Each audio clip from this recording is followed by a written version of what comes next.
Le désert, un lieu de transformation. Mon frère, ma sœur. Il y a des saisons dans la vie où tout semble vide, sec, sans direction. Tu pries, mais Dieu semble silencieux. Tu avances, mais rien ne bouge. Tu t'épuises à comprendre, sans trouver de réponse.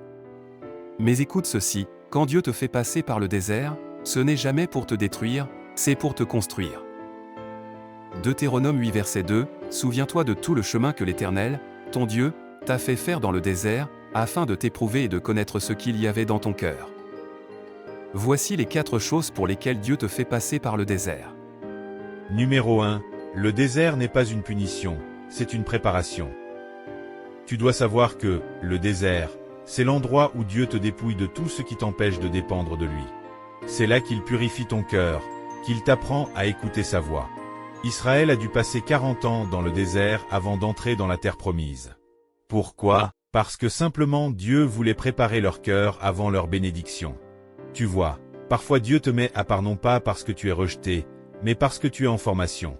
Il dit dans Osée 2 verset 14, « C'est pourquoi je vais la séduire, je la conduirai au désert, et je parlerai à son cœur. » Si tu es dans une saison où tout semble sec, ne panique pas. C'est peut-être le lieu où Dieu te parle le plus profondément. Numéro 2, Dieu parle dans le silence du désert. Pourquoi le fait-il? Parce que dans le bruit de la vie, tu ne l'entends pas toujours. Mais dans le calme du désert, il chuchote à ton âme. Tu penses qu'il t'a oublié? Non. Il t'observe. Il te façonne. Chaque silence, chaque épreuve, chaque attente est une leçon de foi. Il dit dans Psaume 46 verset 11, « Arrêtez, et sachez que je suis Dieu. » Ce n'est pas parce que rien ne bouge que Dieu ne travaille pas. Parfois, il agit dans l'invisible. Il prépare les chemins avant que tu les vois. Le désert n'est pas la fin, c'est le commencement d'une transformation. Numéro 3, dans le désert, Dieu te révèle qui tu es vraiment.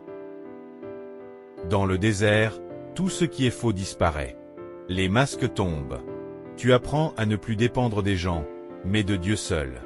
C'est là que tu découvres ta vraie force, ta vraie foi, ton vrai toi. Même Jésus a dû passer par le désert avant de commencer son ministère.